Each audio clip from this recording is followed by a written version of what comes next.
further debate? I recognize the member from Kiwetanug. Mr. Speaker, Mr. Speaker, this morning I'm going to use my second language to speak to you, and as you cannot understand my language. Today I am going to speak about the Bill 74, the People's Health Care Act. I was given an opportunity to sit on the Standing Committee on Social Policy 2 weeks ago. We were given the opportunity to listen to 30 presentations from a variety of stakeholders in the health field from all over Ontario. Again, only 30 groups got to come and present to the committee, and about over 1,500 groups that applied for standing were not heard. The 2 days of hearings that were held in Toronto, but nowhere else in the province of Ontario, Mr. Speaker, the last time I checked, we have a very big province. Our healthcare system is public, and it's unfair that such a big change is made without further consultation. There are many organizations doing very good work across Ontario in First Nations health, and we were only permitted to hear 2 of them. They pointed out that there were no meaningful consultations with First Nations in Ontario prior to Bill 74 being introduced. First Nations in Ontario are the treaty rights holders and must be consulted directly in any challenges or any changes to legislation and policy that may impact and infringe them on their inherent Aboriginal treaty rights. What this means for First Nations is that they are then forced to respond to legislation that does not respond to the realities and the needs of our communities. So these new laws also do not respect our inherent Aboriginal and treaty rights.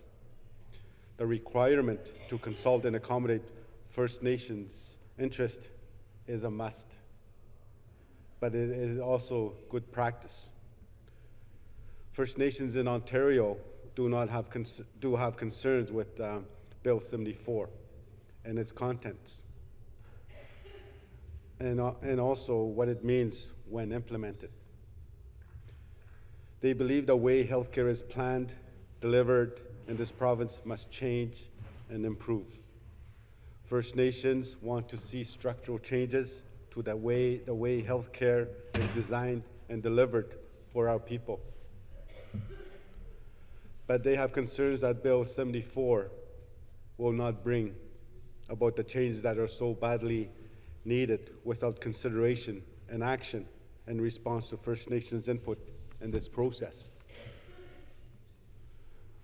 First Nations have already developed relationships with the provincial and federal governments, either bilaterally, trilaterally, and these must be respected.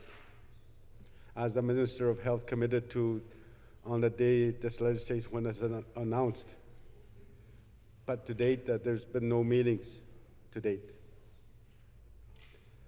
But as also we know that governments come and go. Programs and services come and go. But our people are still here. Work with us. First Nations have the poorest health outcomes out of any group in Ontario. Suicide rates are 6 times the national average. Diabetes currently occurs in 6% of the First Nations children as compared to 4% of the general population, and 19% of the adult population as compared to 12.5%. And these numbers are climbing. Over the past decade, they have risen by approximately 1/3. The complications in our communities from diabetes include, amputation, dialysis, palliative care, kidney, liver failure. Our people are continually failed by a broken healthcare system. But over the last few years, I've learned that it's, in fact, not broken. The systems that are in there provincially and federally are working exactly the way it's designed to, which is to take away the rights of our people to the lands that people have access to, lands and resources that people have. It's not broken. It's working exactly the way they're designed to. This shouldn't be even a discussion. When we talk about humanity, when we talk about human rights for First Nations, what our communities ask for should be supported. I'm not sure if you've been on reserve in the north, Mr. Speaker. The things that happen there would not be allowed anywhere in Ontario. Status quo in our communities is construed as normal and acceptable, but would be unacceptable anywhere in the province and in the country of Canada. There are people dying in our communities. The level of services that we have to deal with would be unacceptable in your communities. I represent 27 Flying First Nations in the north. The provision of healthcare services is mostly federal. I know that our people get caught in a jurisdictional and black hole of health service because of who we are and where we are. I have 2 small hospitals in our riding, in Solihull and Red Lake. Also in Northern Ontario, we have 28 airports, which act as lifelines for these communities in order to access service. In 2015, Mr. Speaker, there were 2,750 medevacs in those 28 communities, 28 airports. That's about 8 per day at a cost of about $12,000 to $15,000 per medevac. The system that is in the north is a sickness system. It's not a health system. When we talk about integration in a provincial sense, integration is more than that for First Nation communities because it creates a larger jurisdictional barrier for our people. Since being here, I've asked the government about health. Often, one of the things I always get in response, it's a federal responsibility. I've asked many times for this government to respond to on-reserve services, physician services, health services, water, housing. In my home community, we get 5 days of physician services per month, 60 days per year. Out of those 5 days, 2 of those are travel days, which leave 3 days per month of physician services.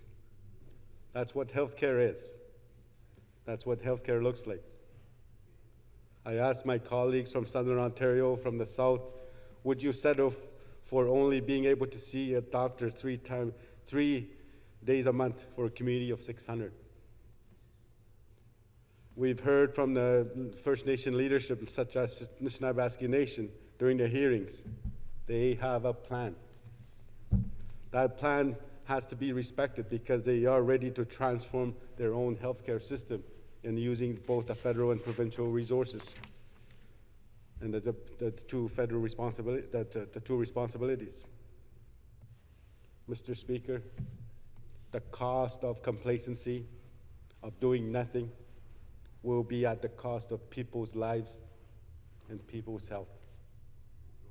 In January 2017, one community in Nan Territory lost 2 girls, 12-year-old girls. They were 12 years old in 2 days span. That community struggled for months, and they got sent all over the country to get services. BC, Edmonton, Saskatchewan, Manitoba, Ottawa, because there are no services in the communities. Even Thunder Bay couldn't handle to provide all the service that they needed during that time. Also, we cannot discuss health without talking about treaty. First Nations possess constitutionally protected inherent treaty rights to health. The inherent rights to health and healthcare are granted by the Creator. The riding of Kiwetnuk is covered by 3 treaties: Treaty 9, Treaty 5, Treaty 3. We have to understand non-First Nations have always asserted treaty right to healthcare. Ontario was a direct signatory to Treaty 9. As such, First Nations in Nan Territory in Ontario are regarded as having a government-to-government relationship with treaty partners. The signatories of this treaty and its adhesion understood that the treaty contained a promise of healthcare. In fact, in 1905 and 1906, a physician who performed medical examinations and assistance was part of the treaty. This created a reasonable understanding and expectation that the treaty included the provision of indefinite quality health care. All First Nations have a right to self-determination, including the right and the responsibility to their own health and wellness programs and services, which includes the inherent right to lead a First Nations health system. If the government did not properly consult communities, it would show that racism is a factor if they did properly consult first communities, it would show that racism is a factor in hospitals and that our people are being discriminated against by the systems that are there. For First Nations to participate in these institutions will become the new Ontario Health Team is unconscionable. The new system that this government is entrenching is the same system that will be designed by these same people, and our right to self-determination will not be visible in these new health teams. Ensuring equitable access to healthcare services requires a removal of jurisdictional barriers through the development of trilateral partnerships that do not take away the existing Aboriginal and treaty rights. In February 2016, 9 chiefs and the Sulikout Area Chiefs Committee on Health declared a public health and health emergency. The declaration stated that the entire health system for 9 First Nations in a state of perpetual crisis. As a result of that system, we have seen devastating outcomes to inadequate diagnosis, treatment of preventable diseases such as diabetes, hepatitis C, rheumatic fever, invasive bacterial diseases. First Nations suffer from multi-generational trauma from residential schools, social conditions, including ongoing suicide epidemic and high rates of prescription drug abuse. People in our communities also suffer from the epidemic of sexual abuse committed by Ralph Rowe, who is a former Anglican priest and a Boy Scout leader who victimized over 500 First Nations boys across the Dan Territory in the 1970s and the 1980s. These issues are made worse by interjurisdictional squabbling leading to inequitable access to healthcare that is unthinkable to the general population of Ontario. I'm going to share a quick story here. Story about Laura Shawabik from Webekwe. In the fall of 2016, Laura Shawabik had been struggling to breathe. She and her husband were desperately waiting for a medevac, orange. Norman decided she needed to go back to the nursing station. On their way, Laura fainted twice. The oxygen tank had been alleviating some of her distress had emptied. There were no oxygen left, no oxygen tank left. The other tanks sat empty in the hallway of the nursing station, which is operated by Health Canada. Laura was flown to Thunder Bay. She was sedated and remained unconscious for the first 2 days in the ICU. She spent a few weeks there, and she was transferred out of ICU. And with the move, the quality of her care dropped dramatically. Norman sat quietly beside his wife's bed as a nurse pushed a monitor near her face and told him there's nothing wrong with her. Laura stood up, then collapsed into her husband's arms. And the husband said, I watched her run, that nurse. I watched her use that little radio, code blue. Then everybody showed up, and he recounted with a grimace. They tried to revive her. He said, I lost my wife. She wasn't supposed to die. She fought hard to stay alive. That's one story of what's happening in our communities. Preventable cases like this, like Laura, should not be happening in this decade with this advancement of medicine. This is not equity. This is not equality.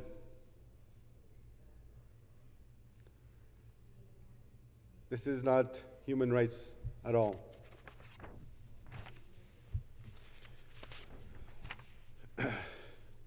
One of the things that communities have told me is they want proper consultation. They want meaningful involvement in whatever decisions that are made that involve treaty rights of our people. I mentioned earlier, Ontario is a signatory to the Treaty 9, and must start acting like it. Within the treaty, we agreed to share. Ontario agreed to share. The representatives that signed the treaty for Ontario said our rights would never be lost. I'm here to tell you that the government has not lived up to that agreement. The government has not lived up to the treaty. The government took most of our lands, outlawed our religious beliefs and practices, destroyed much of our animal life and forest, restricted our movements, and stopped us from using our languages, and tried to convince us that our music, dances, arts were barbaric. Despite the overwhelming odds, our people have survived, and we will continue to survive. Today, on Bill 74, I call on this government to quit underserving First Nation communities. Today, I call the government to quit using jurisdictional ambiguity as an excuse to let our communities suffer and die. There are too many unnecessary deaths, needless suffering that is happening in our communities. Why are we not entitled to the same health and safety as everyone else in Ontario? This is not acceptable because of the doublespeak that gets used, and when we talk about First Nations here in the House. First Nations people have come forward and said to the government over and over again that our communities are suffering and are provided substandard services. And this government continues not to listen. I call on my colleagues once again. We can do better. The government can do better. I thank you for listening.